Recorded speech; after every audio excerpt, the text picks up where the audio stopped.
Hi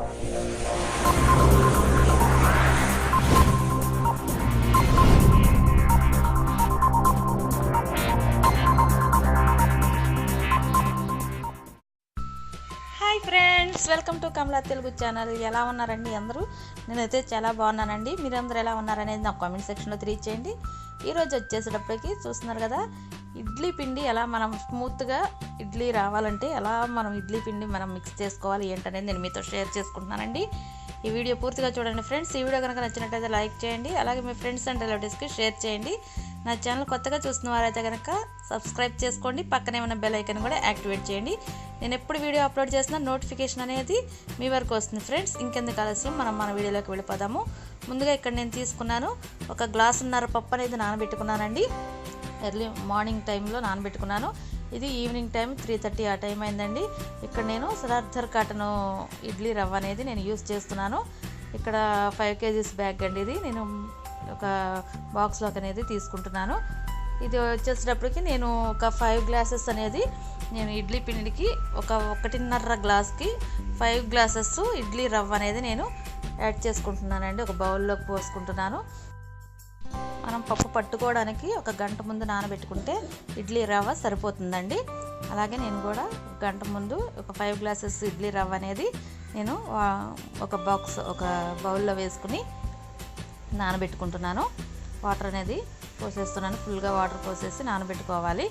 ఇది మనం ఇడ్లీ రవ్వ ఎంత బాగా కడుక్కుంటే అంత బాగుంటాయండి. ఒక 5 to 6 టైమ్స్ మనకి ఏదైతే వైట్గా వస్తుంది కదా, ఆ వైట్గా వచ్చేదంతా కూడా పోయేంత వరకు మనం బాగా కడిగేసుకుని అప్పుడు పప్పులోకి మనం ఏదైతే పిండి పట్టుకుంటే ఆ పిండిలోకి మనం ఇడ్లీ రవ్వ కలుపుకుంటే చాలా బాగా వస్తాయండి. చూస్తున్నారు కదా, ఇక్కడ నేను పప్పు అనేది నానబెట్టాను. బాగా నానిపోయిందండి.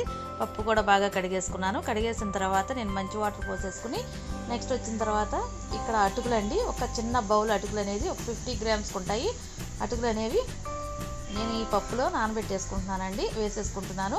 ఇది కలపడం వలన చాలా స్మూత్గా చాలా టేస్టీగా వస్తాయండి. అటుకులు కలపడం వలన చాలా బాగుంటాయి ఇడ్లీ. మీరు ఒకసారి ట్రై చేయండి ఫ్రెండ్స్. ఇలా ఎంతమంది చేస్తారేంటనేది కూడా నా కామెంట్ సెక్షన్లో తెలియచేయండి. ఇక్కడ వచ్చేటప్పుడు రవ్వ కూడా నేను నానబెట్టేస్తున్నాను, ఇంకా కడగలేదండి. నేను నెక్స్ట్ ఈ పప్పు పట్టేసుకున్న తర్వాత మనం అటుకులు వేయంగానే వెంటనే నానిపోతాయండి. అటుకులు కొంచెం వాటర్ పీల్చేస్తాయి కనుక మనం వెంటనే కూడా మిక్సీ జార్లో వేసేసుకుని మనము పప్పు అనేది పట్టేసుకోవచ్చు. మెత్తడి స్మూత్ పేస్ట్ లాగా పట్టుకోవాలండి. చాలా కొంచెం వాటర్ వేసుకుంటూ స్మూత్ పేస్ట్ లాగా పట్టుకోవాలి. ఉప్పు అదేమి నేను ఎప్పుడేమి కలపనండి. ఉప్పు వేస్తే ఏంటంటే త్వరగా మనకి పులుపు అనేది వచ్చేస్తుంది. నేను ఇది వచ్చేటప్పుడు 1 week వరకు ఉంటుందండి నాకు. అందుకోసం అని చెప్పి నేను ఉప్పు అదేమి మొత్తం కలపట్లేదు. నెక్స్ట్ వచ్చేటప్పటికి మిక్సీ జార్లో అటుకులు మనం మినపగుళ్ళు ఏవైతే నానబెట్టుకున్నామో అది వేసి మెత్తడి స్మూత్ పేస్ట్ లాగా చేసుకోవాలి. చూస్తున్నారు కదా, ఇలా నేను వీడియోలో చూపించిన విధంగా ఒకసారి ట్రై చేసి చూడండి ఫ్రెండ్స్.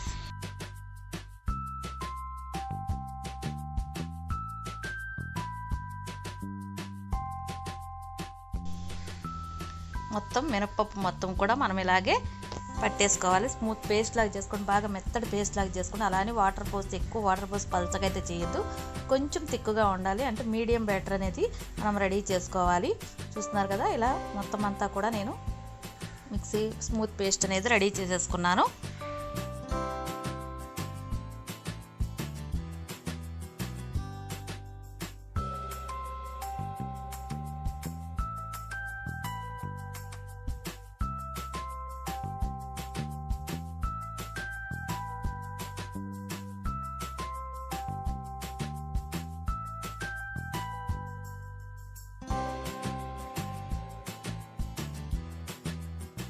ఇలా పేస్ట్ అనేది రెడీ చేసుకుని పక్కన పెట్టుకున్న తర్వాత మనం ఏదైతే రవ్వ నానబెట్టుకున్నామో ఆ రవ్వని 5 to 6 టైమ్స్ ఆ వైట్గా వచ్చేదంతా వాటర్లోకి వైట్గా వచ్చేదంతా కూడా పోయేంత వరకు కూడా 5 to 6 టైమ్స్ లేదా 7 టైమ్స్ అయినా సరే బాగా కడుక్కోవాలండి. మెత్తటి పిండిలాగా వస్తుంది కదా, ఆ పిండి అంతా పోయేంత వరకు మనం బాగా కలుపుకోవాలి.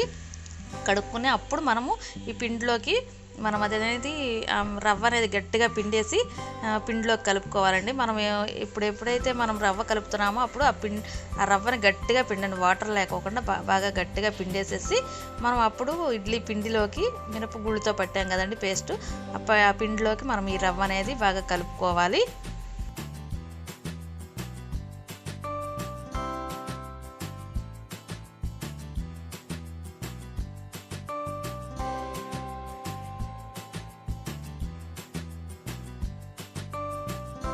ఇలా మొత్తం రవ్వ అంతా కూడా మనం పిండేసుకున్న తర్వాత మనము ఇలా బాగా మిక్స్ చేసుకోవాలండి.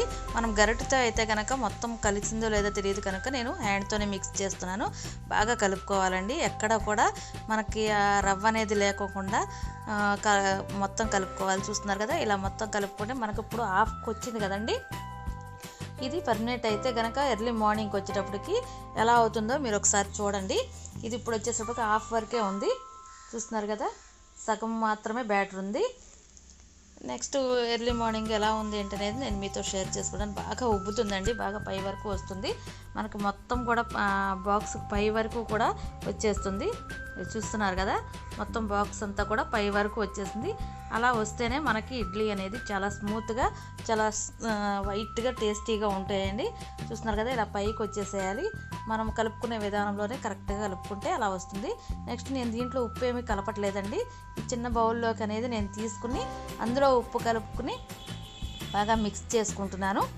ఇది కొంచెం థిక్గా ఉండేటట్టుగానే మిక్స్ చేసుకోవాలండి. ఎందుకంటే మనకు పల్చనైతే కనుక మనకి ఇడ్లీ అనేవి పొంగవు. అందుకోసం అని చెప్పి ఇక్కడ నేను సాల్ట్ కూడా యాడ్ చేస్తున్నాను. సాల్ట్ మన టేస్ట్కి సరిపడా సాల్ట్ వేసుకుని ఇక్కడ బాగా మిక్స్ చేసుకోవాలండి. బాగా మిక్స్ చేసిన తర్వాత నేను ఇడ్లీ ప్లేట్స్కి ఆయిల్ రాసి ఇడ్లీలు వేసి రైస్ కుక్కర్లో, ఎలక్ట్రికల్ రైస్ కుక్కర్లో నేను కొంచెం ఒక హాఫ్ గ్లాస్ వరకు వాటర్ పోసి ఇడ్లీ అనేవి కుక్ చేసుకుంటాను. చూస్తున్నారు కదా, ఇలా నేను ఆయిల్ అనేది ప్లేట్స్కి రాసి ఇడ్లీ పిండి అనేది నేను వాటికి ఫిల్ చేస్తానండి. నెక్స్ట్ వచ్చేటప్పటికి ఇడ్లీ రైస్ కుక్కర్లో, ఎలక్ట్రికల్ రైస్ కుక్కర్లో పెట్టేసేసి నేను ఇడ్లీ అనేవి ప్రిపేర్ చేస్తున్నాను. చూస్తున్నారు కదా ఎంత బాగా వచ్చినాయో. ఇలా ఒకసారి ట్రై చేయండి ఫ్రెండ్స్. ఈ వీడియో ఎలా ఉంది ఏంటనేది నాకు కామెంట్ సెక్షన్లో తెలియజేయండి. ఈ వీడియో కనుక నచ్చినట్లయితే లైక్ చేయండి. అలాగే మీ ఫ్రెండ్స్ అండ్ రిలేటివ్స్కి షేర్ చేయండి. నా ఛానల్ కొత్తగా చూసినట్లయితే సబ్స్క్రైబ్ చేసుకోండి. పక్కనే ఉన్న బెల్ ఐకాన్ కూడా యాక్టివేట్ చేయండి. కామెంట్ చేయడం మాత్రం మర్చిపోకండి friends. Thank you friends. Bye, take care. ఇంకో మంచి వీడియోతో మేము ముందుకు వస్తాను ఫ్రెండ్స్. బాయ్.